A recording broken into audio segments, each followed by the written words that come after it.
Hola, muy buenos días. Me da mucho gusto compartir con ustedes este tema que particularmente a mí me gusta mucho trabajar pues he decidido compartir con ustedes la experiencia que yo tengo en el hospital. Lo que les voy a comentar voy a tratar de ser breve, lo más breve que pueda porque quiero ser muy práctica.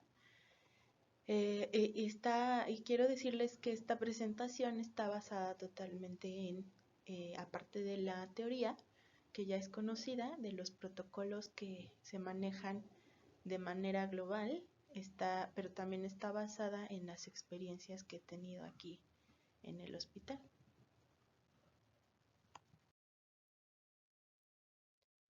Ok, vamos a explicar por qué, primero que nada, comunicar información importante puede ser muy estresante. Esto es porque cuando lo hacemos estamos expuestos a las reacciones que tienen los demás, no solo los demás, sino nosotros mismos. Entonces, imagínense cuando tenemos que dar malas noticias, la verdad es que se vuelve una situación bastante difícil para el personal médico o el personal de la salud. ¿Qué entendemos por una mala noticia en el ámbito médico? Entendemos que es una información que va a alterar el futuro, directamente el futuro del paciente, lo cual pues ya sabemos que automáticamente lo va a introducir en un estado de crisis y duelo. ¿Por qué crisis? Porque es una información que le va a dar un giro a su vida de manera abrupta. Entonces eso va a meter al paciente en una situación de duelo y crisis.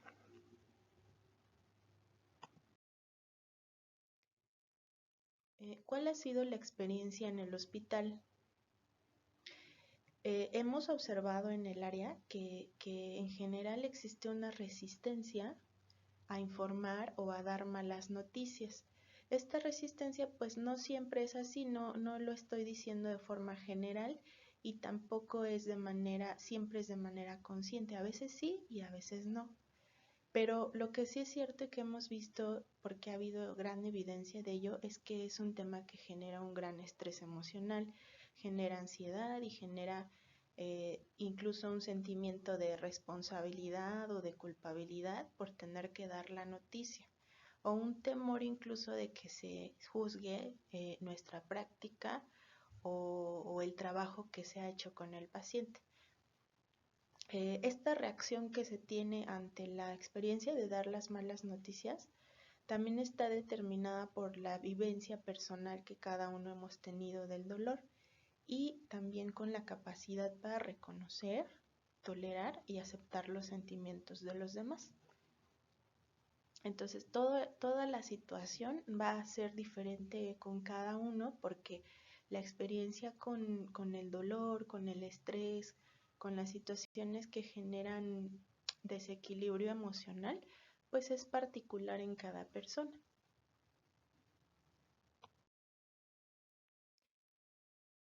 ¿Qué es lo que pasa una vez que hemos descubierto el pronóstico del paciente o que sabemos que la familia o el paciente está por afrontar una muerte o ya hay una muerte y hay que notificarlo?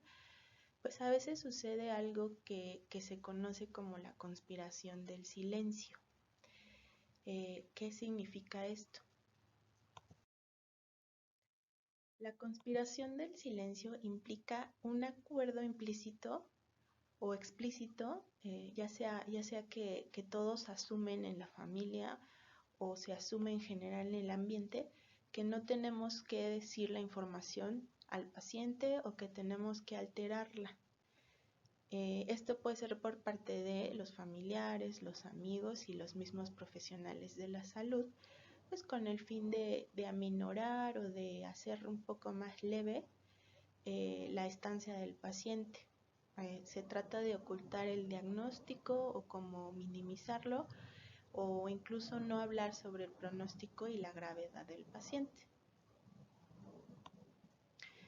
¿Esto por qué? Porque surge de una necesidad que es muy natural, es muy humana, de proteger al paciente. y de proteger a los familiares o, por ejemplo, porque no tenemos la información suficiente de lo que está ocurriendo o incluso recursos emocionales para afrontar la situación. Y estamos hablando específicamente de la situación de comunicar la noticia al paciente. Bueno, vamos a hablar rápidamente de cuáles son algunos mitos sobre ocultar la verdad a un paciente, o sea, cosas que generalmente se creen que son positivas al ocultar la información o al paciente o al minimizarla. Bueno, uno de los mitos principales es que si no lo sabe el paciente, pues va a sufrir menos.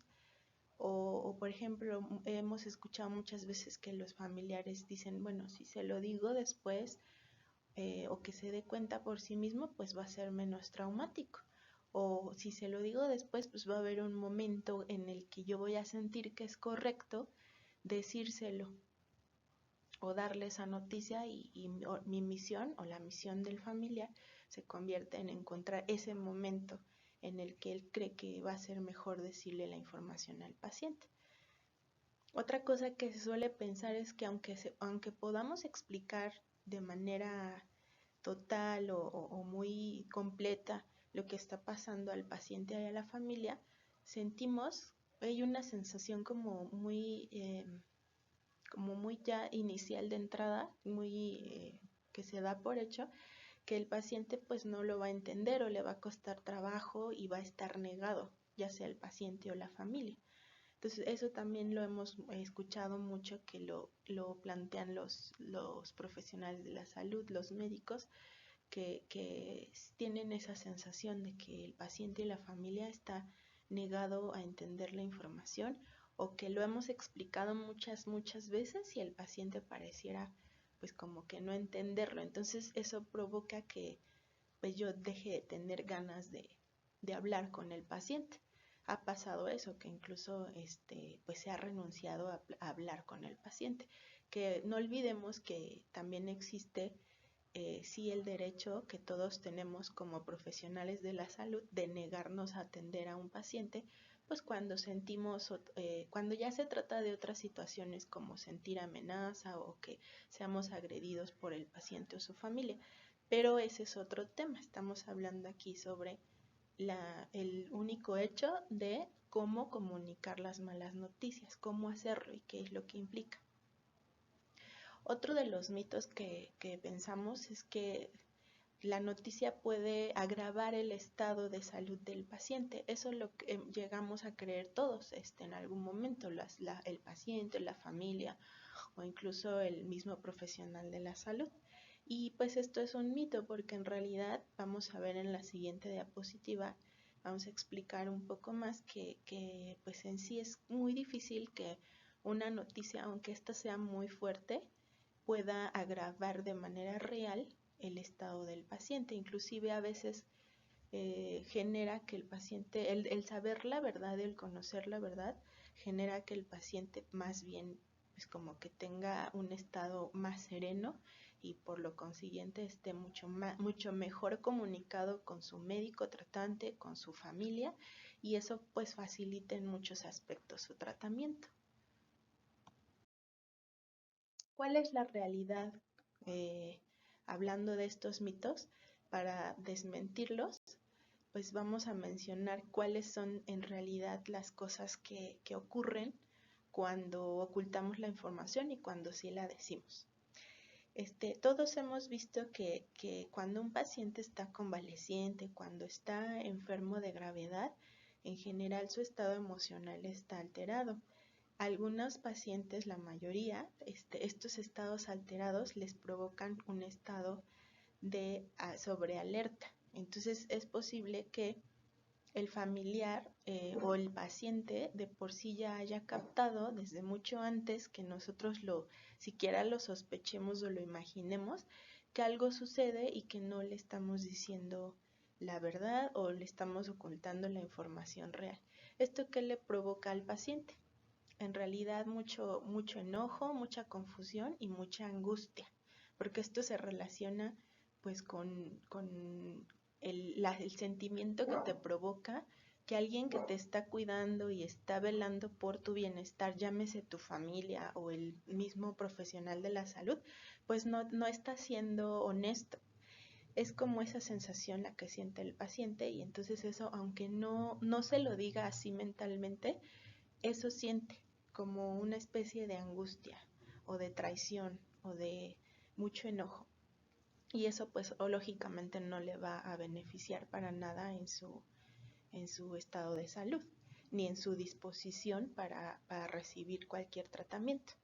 Entonces, entre más tiempo dejemos pasar sin dar esta información, estamos incrementando las posibilidades, tanto en el paciente como en su familia, que se desarrolle algo que nosotros conocemos como duelo complicado.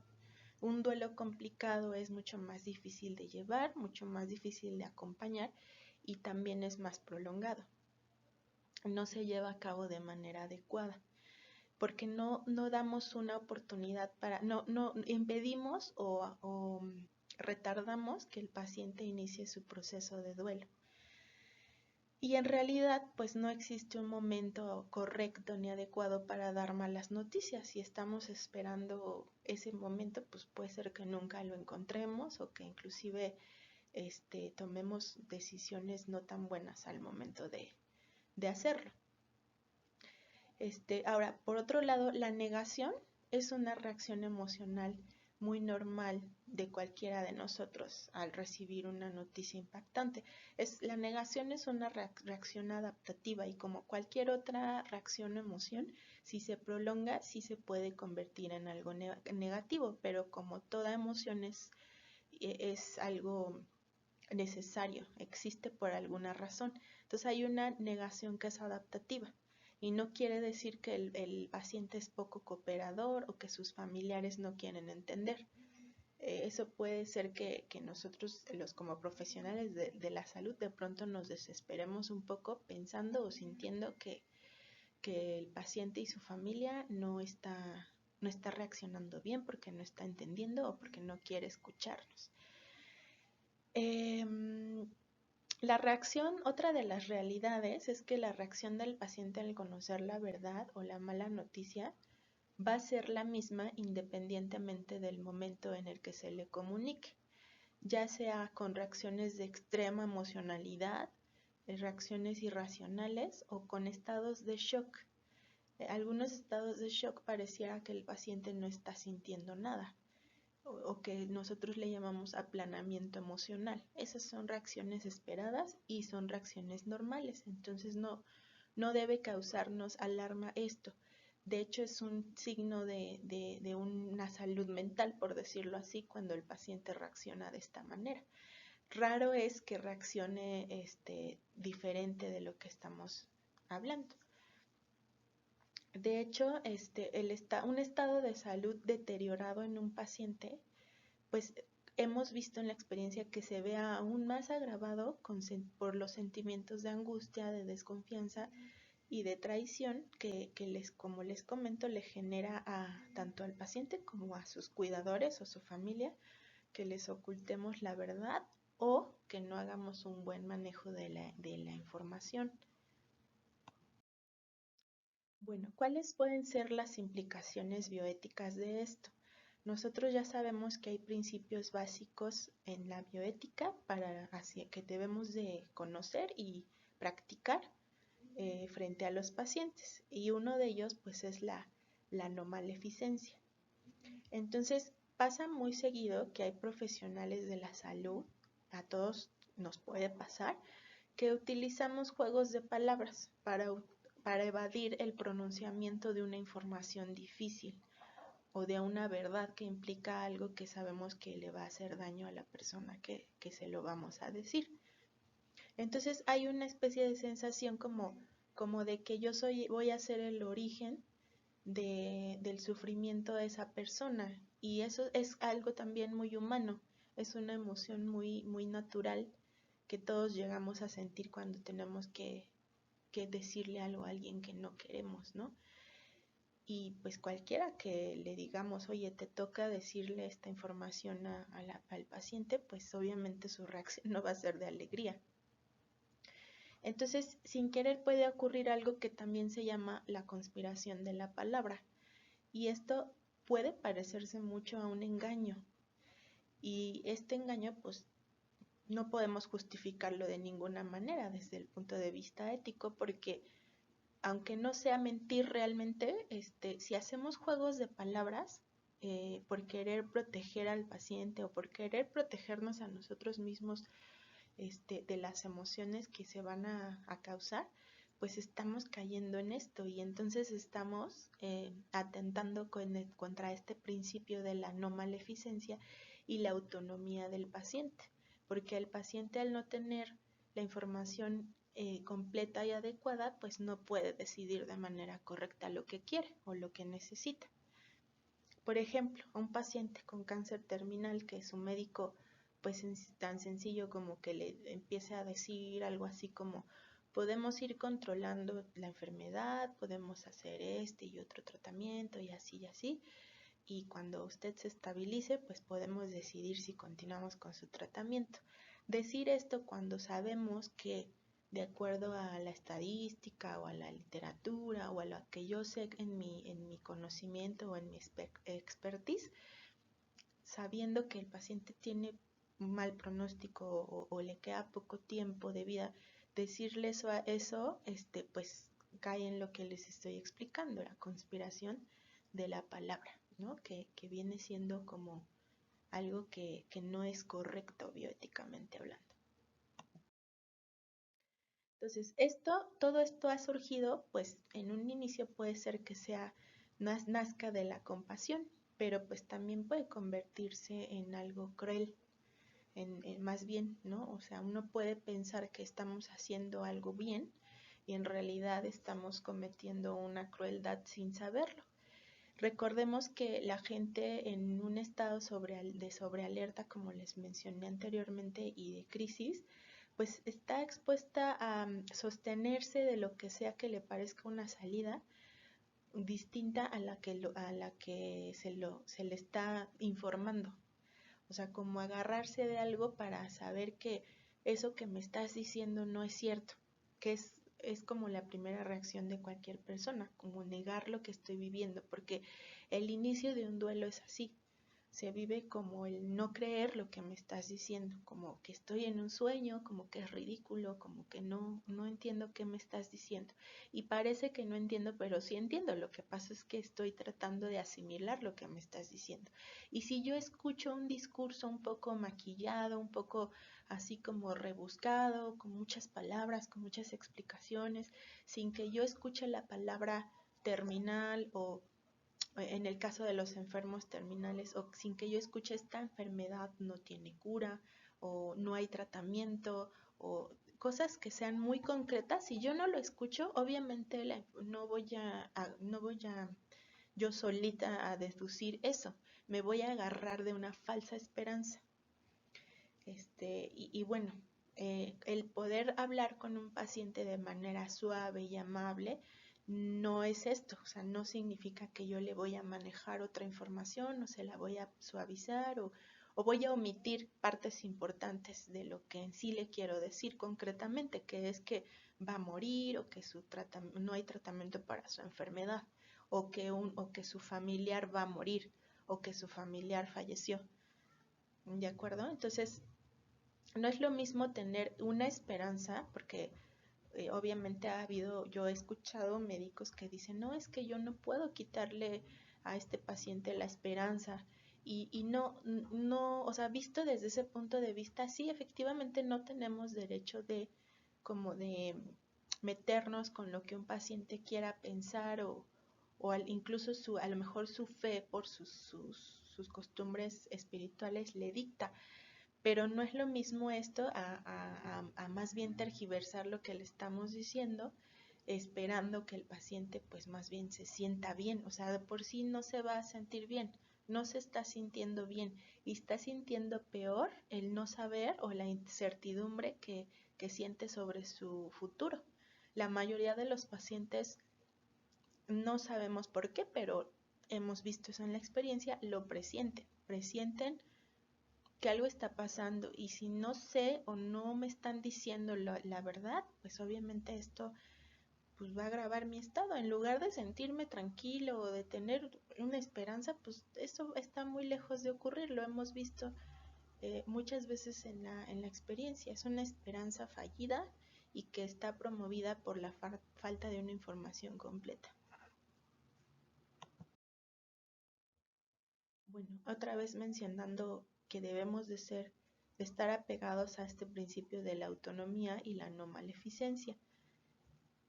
Entonces, ¿esto con qué está relacionado? Está relacionado directamente con el derecho que tiene todo individuo a saber la verdad, porque esto le da la posibilidad de decidir con apoyo y con conocimiento de causa lo que él quiere hacer y cómo quiere recibir el apoyo y dónde quiere estar, dónde quiere terminar sus días, si es el caso de que va a morir o, o qué es lo que va a hacer, por ejemplo, el familiar con su paciente.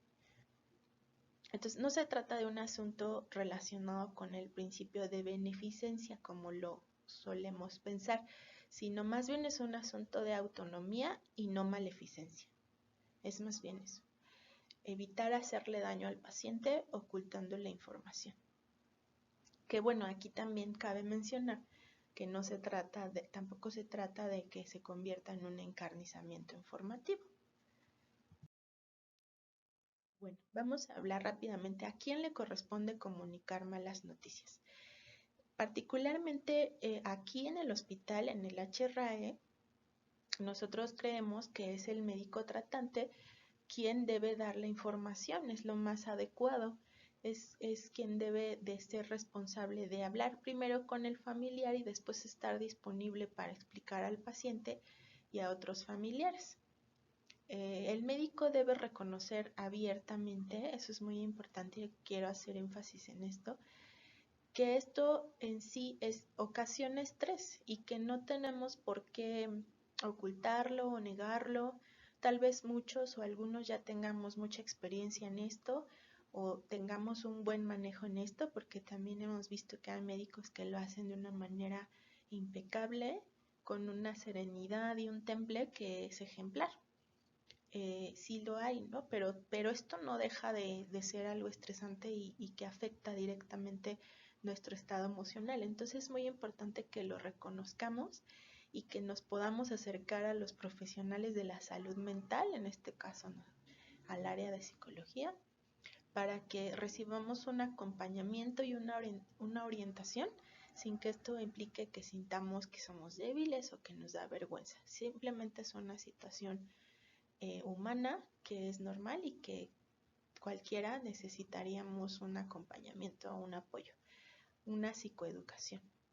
Entonces, el apoyo psicológico es parte del protocolo en este hospital, ya que es parte de la visión global que se tiene del paciente como un ser integral y no solo como un cuerpo más que contabilizar. Es parte de la misión, visión y objetivos del HRI, ¿no? Entonces, aquí es muy importante y todos lo sabemos que hay que contar con el apoyo psicológico de parte del área, ya que esto pues todos sabemos que nos proporciona y nos complementa maneras más adecuadas para comunicar y acompañar al paciente. Obviamente no siempre todo va a salir perfecto, sin problemas, sin eventualidades. Acordémonos siempre que todos somos humanos y que todos estamos expuestos a reacciones y emociones. Y es solamente aceptar esto y estar cómodos con esto. Bueno, ¿cuáles serían las recomendaciones muy generales para comunicar estas malas noticias? En primer lugar, pues buscar un lugar adecuado para hablar, en donde lo principal sea, pues no tenemos que ir a buscar una sala especial, sino que nada más fijarnos que no haya tanto ruido y que no haya tanta agitación alrededor. Tenemos que acordarnos de que la persona que reciba la información o la noticia pues va a comenzar a estar muy emocional o va a tener reacciones que no son agradables de ver de momento, ¿no? Cuando estamos acostumbrados a esto, pues ya lo sabemos, ya lo manejamos y no es algo que lo veamos antinatural, pero a veces puede ser un poco choqueante presenciarlo, ¿no? Entonces debemos estar conscientes de eso, ya sea si lo vamos a dar de manera presencial o por teléfono, pues tenemos que estar conscientes de que el paciente muy probablemente va a llorar o va a gritar o dependiendo cómo sea, o su familiar. Vamos a evitar utilizar muchas palabras y que sean complejas para entender. Tenemos que ser amables, calmados, hablar pausado, hablar directo, utilizar los silencios y pues de plano también si pensamos que no vamos a ser capaces de hacerlo, pues lo mejor es delegar la tarea. Pero pues bueno, a todos nos conviene en algún momento practicarlo y experimentarlo. Pero bueno, es válido también el decir abiertamente, ¿no? Que no queremos hacerlo. Bueno, bueno, y regresando a eso, es importante decirlo porque así podemos encontrar o delegar la tarea a alguien que sea adecuado. Podemos siempre comenzar con el nombre de la persona a la que le vamos a dar la noticia. Siempre es bueno conocer su nombre y hablarle directamente por su nombre. Señor o señora fulano, tu paciente tal, que se llama, le decimos el nombre del paciente, se encuentra grave, se encuentra delicado, hemos hecho todo lo posible por mejorarlo, por curarlo, sin embargo, y aquí es donde explicamos la condición del paciente y su pronóstico. Vamos a evitar decir otras cosas o explicar demasiado el proceso médico. Simplemente vamos a explicar por qué se encuentra grave y cuál es el pronóstico. Ahora, lo recomendable también es permanecer un tiempo en silencio después de decir la noticia y no juzgar la reacción ni siquiera ni en tu mente ni en voz alta. Y pues ya no se requiere nada más que permanecer así por algunos minutos y eso es todo.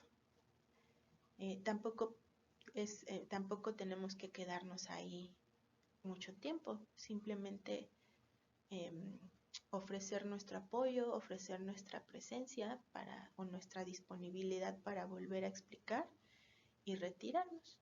Y eso es todo. Debemos de evitar la mayoría de las veces el contacto físico con el paciente porque ya hemos visto, he sabido que cuando un paciente comienza a llorar o estar alterado, el que nosotros nos alteremos o el que busquemos consolar, lo único que vamos a provocar es que la persona, el familiar o el paciente se alteren más o lloren más. Entonces esto hacer contacto físico va a anclar más las emociones, tanto en el paciente como en mí mismo. Entonces es mejor no hacerlo. Si somos una persona sensible, amorosa, podemos pues externarlo o demostrarlo pues a través de nuestra mirada, a través de nuestro tono de voz y simplemente con la intención dice mucho, incluso lo podemos sentir de alguna manera.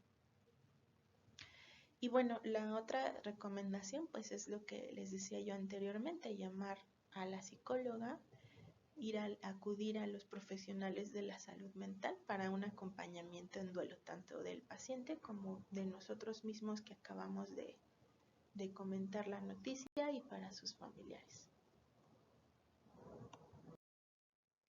Bueno, vamos a evitar a toda costa pues decir frases como cálmese, no se ponga así, o juzgar si lo hubieran atendido a tiempo, o entienda que esto es así, o decirle al paciente una especie de consuelo fallido, como por ejemplo, con el tiempo usted se va a sentir mejor, o qué esperaba, o ya no hay nada que hacer. No es lo mismo que decir hemos hecho lo posible. Entonces, a veces ciertas palabras pueden cambiar todo el sentido de lo que decimos, entonces podemos ensayarlo, ¿no? Y este es un claro ejemplo. No es lo mismo decir hemos hecho lo posible que decir ya no hay nada que hacer, es mucho más violento. También, por ejemplo, decirle al paciente que le vamos a dar un tranquilizante o que no le podemos seguir explicando si sigue estando así. pues también esto es hostil, ¿no? Entonces vamos a evitar a toda costa volvernos hostiles y cortantes y amenazar al paciente con no atenderlo más o no darle más información si no se calma. También por ningún motivo se tienen que abordar temas relacionados con la vida del paciente ni con sus creencias espirituales, porque ya sabemos que muchas personas puede ser que en ese momento empiecen a rezar o empiecen a decir que Dios es quien va a salvarlos y cosas así, pero nosotros no tenemos absolutamente ningún derecho ni autoridad moral para contradecirlos o para juzgarlos. ¿De acuerdo? Entonces el paciente tiene derecho de decir o sentir lo que él quiera. Y bueno, por ejemplo, también hay reacciones que podemos tener imprevistas nosotros mismos al comunicar la noticia. Puede ser que al momento de decidir hacer la tarea, tomar esta tarea, pues nos sintamos bien, nos sintamos fuertes o sintamos que estamos preparados de alguna manera. Pero, sin embargo, puede haber alguna reacción al momento que no esperábamos, como sentirnos nerviosos o sentir ansiedad o trabarnos. Esas cosas pues también hay que tomarlas como son normales, son humanas y también es válido que nosotros lo reconozcamos para poder tomar apoyo psicológico si después de dar una mala noticia o si después de hacernos cargo de todo esto, pues sentimos tristeza. Eso es muy normal, si tristeza, ansiedad o por ejemplo si también a veces hemos observado que por parte de los médicos hay un deseo o hay un impulso de compensar a esa familia o a ese paciente pues por lo que está pasando o lo que está viviendo. Entonces a veces tendemos a incluso hacerles regalos o estamos constantemente pensando o reviviendo como el momento y una necesidad de aliviar su dolor de alguna manera a través de la compensación. Entonces, si esto nos pasa, sí es muy importante que tengamos apoyo psicológico, ¿de acuerdo? Bueno, y ya para terminar, lo único que quisiera decirles es que la mayoría de los que estamos aquí amamos nuestra profesión y la mejor manera de amarla y de seguirlo haciendo o de amar a nuestros pacientes, porque muchos de nosotros sentimos mucha empatía y cariño y amor por nuestros pacientes. Hay pacientes que tienen larga estancia, se les llama los pacientes ya conocidos, pues eso nos hace pues, tener sentimientos de afecto y de apreciación por ellos, pero acuérdense que también una manera de amarlos de manera más adecuada y más profesional, pues es justamente dedicarnos a hacer nuestro trabajo en sí, lo que sabemos hacer con todo nuestro expertise y ser claros y ser directos cuando les informemos sobre su condición. Y esa es la mejor manera de ser unos buenos profesionales cuando estamos hablando sobre este tema. Bueno, pues gracias por la atención y pues cualquier duda pueden acercarse a nosotras en el área de psicología, en unidad de apoyo, en primer piso, conmigo, que soy Rocío Gómez, o con Aurora Millán. Que tengan muy buen día. Gracias.